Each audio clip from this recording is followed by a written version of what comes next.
welcome once again to the best show on the internet, Seattle Connected, the show that connects you with entrepreneurs, business people, movers and shakers in our community before they become household names, which we know they're on their way to becoming.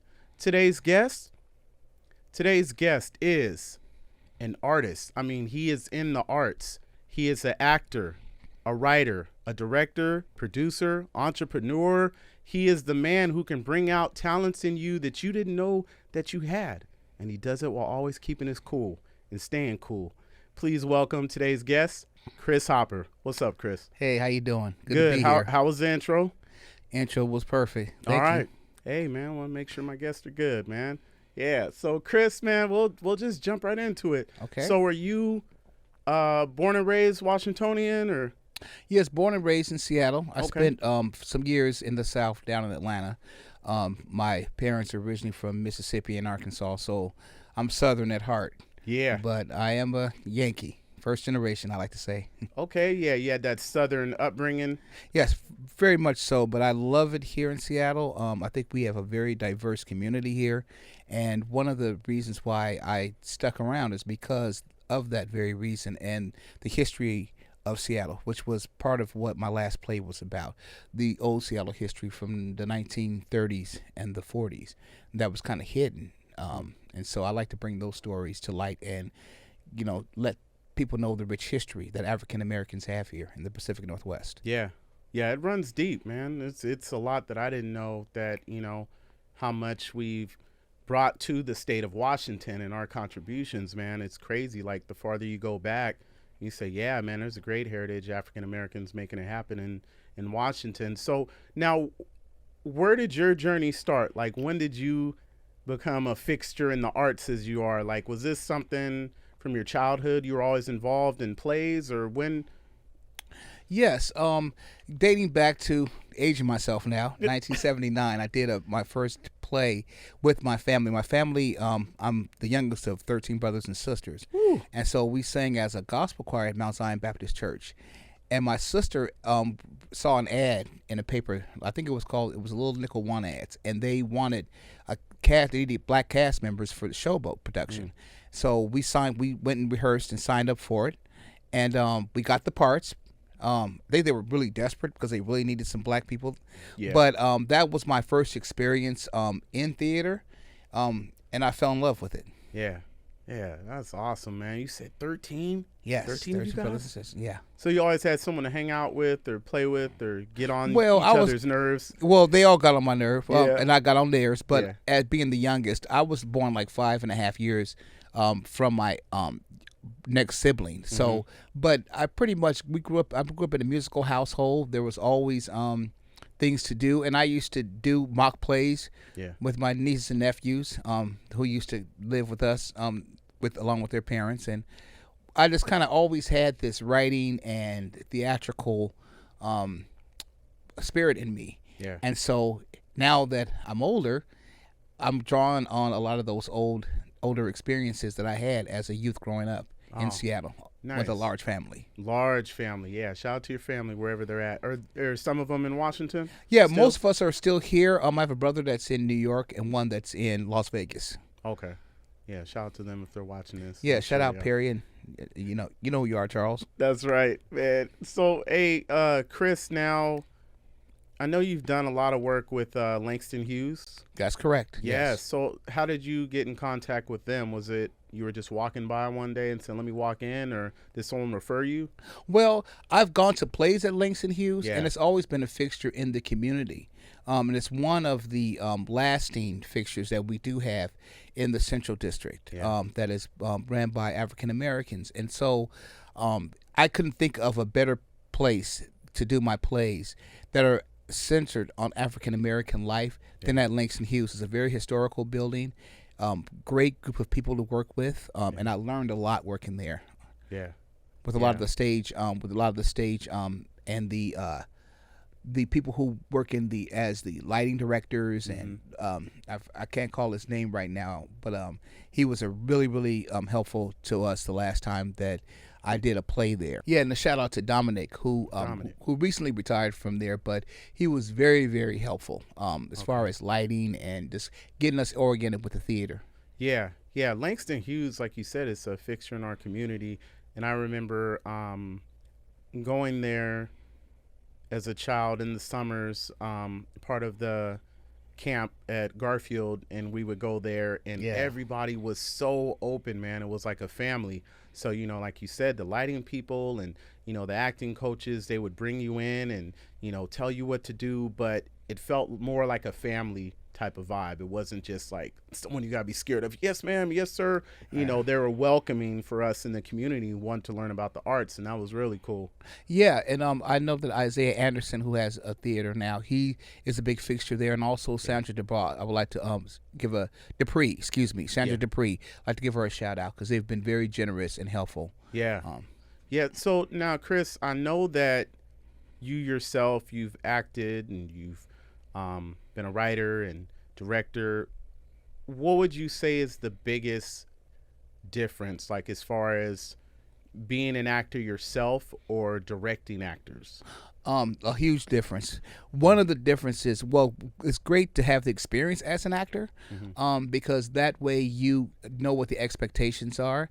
The challenging part of directing is actually, as you would say, bringing out the potential of an actor. Yeah. And sometimes you have to work overtime, and sometimes you have to take the phone calls in the middle of the night when actors get nervous or cold feet. That happens a lot.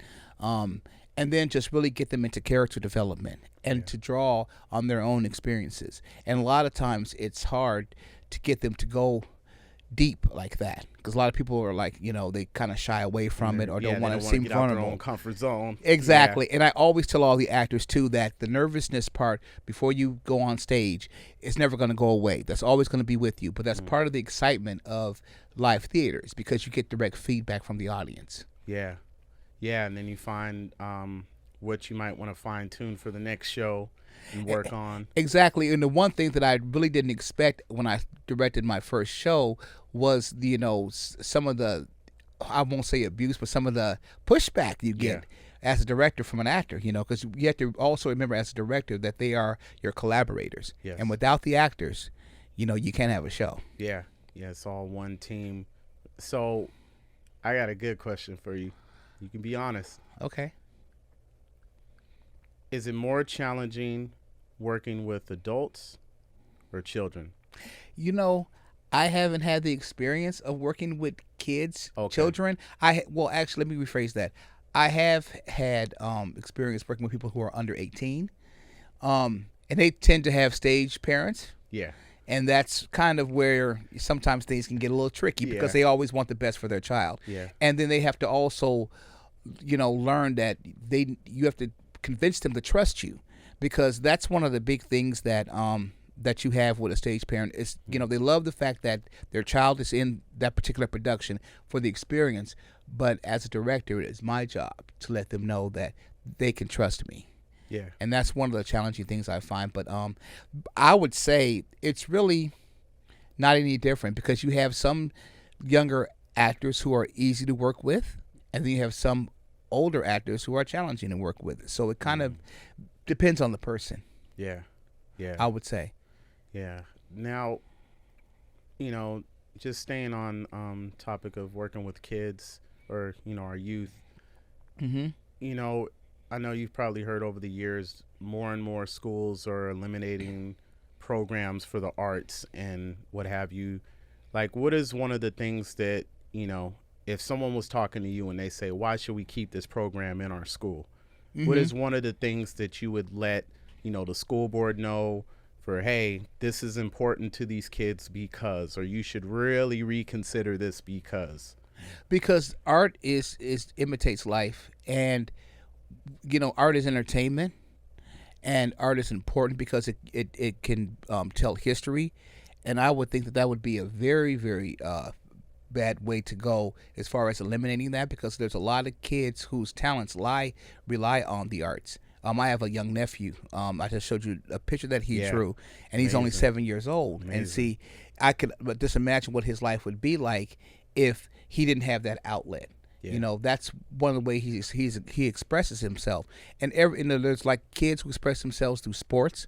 And I know that a lot of African American males are looked upon as, okay, he's going to be a football or a basketball player. Right. There's a lot of kids who have that talent, and there's nothing wrong with that. But as much as we have talent in sports, there's also kids who are dancers, who are good actors. And when I was growing up, I liked to dance. But, when you were a dancer, you were considered sissy, for lack of a better word. And so, which there's nothing wrong with that in modern day. And I'm glad that society is evolving more. But I would say to the school district, no way, do not eliminate those programs, because they're very much needed. And kids need an outlet to express themselves. Yeah. Yeah, absolutely, man. And I think just like you were saying that, times have evolved where, we shouldn't have to feel like, all right, you're a boy, you're going to play football. Exactly. You're a girl, you're going to do ballet. It's just wherever you find your niche, your creative, outlet. Yeah. Because some of the biggest stars, you'll find out, they might be an action star, but they took ballet, or they were, acting in their local place. So there's nothing wrong with that. Yeah, and one actor in particular who comes to mind is Blade, Wesley Snipes, who guy. actually first love is musical theater.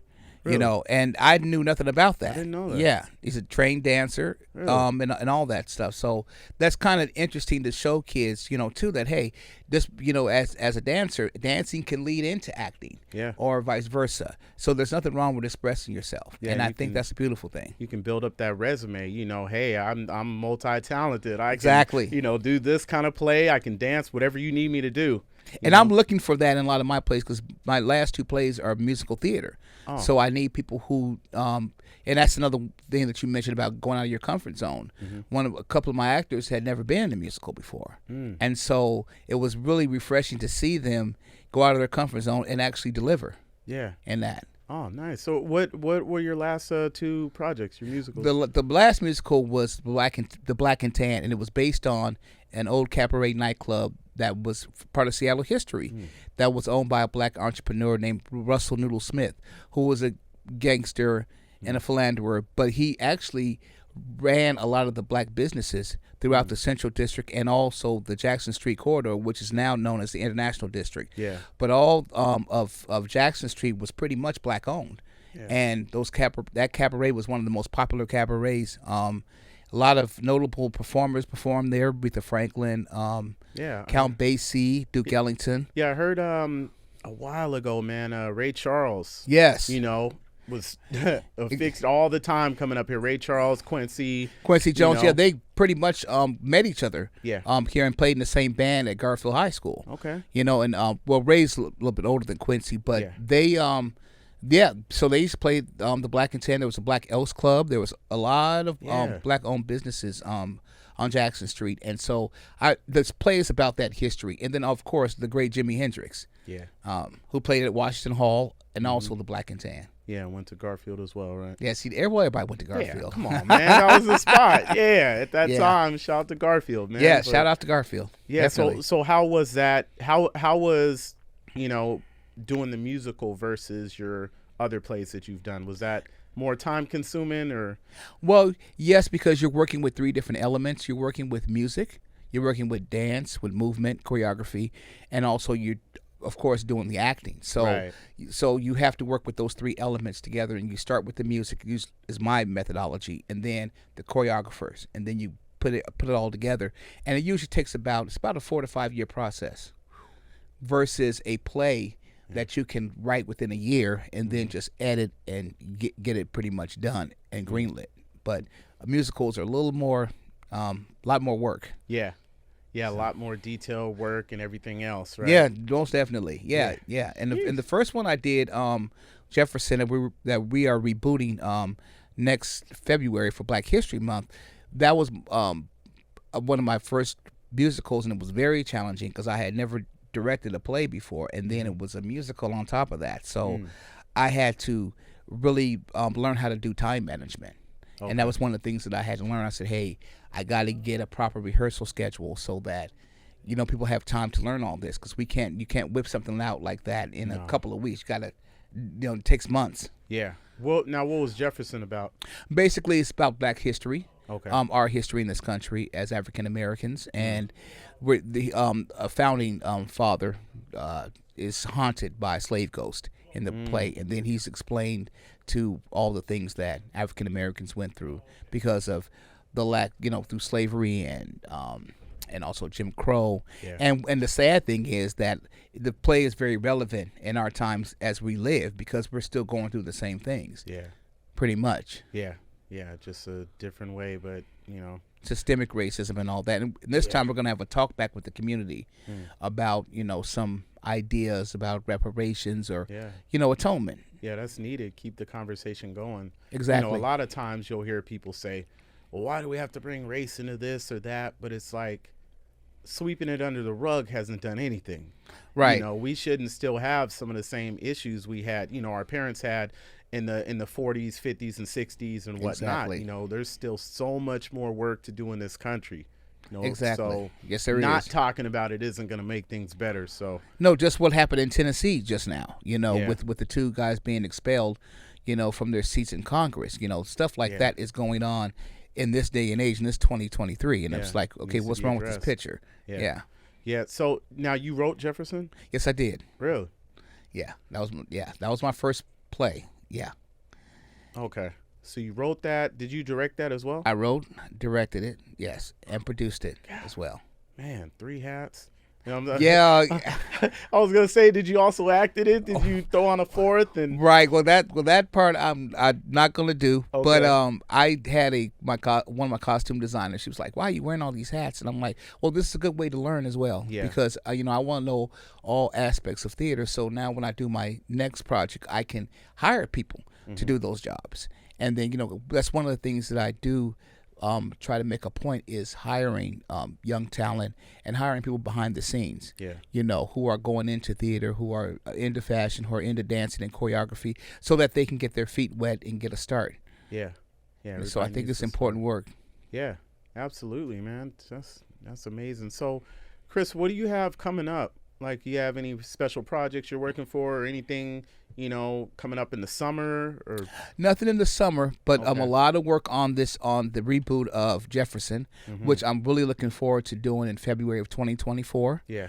So if you're around, keep that date in mind, and I'll be doing an announcement on Facebook Yeah. and through my social media accounts. Yeah. But We'll that's definitely plug that. yeah, but that's what I'm looking forward to, and we're going to be pretty much casting the dancers this summer, and just working on tightening some of the musical numbers up, and then starting in January we'll be in rehearsals.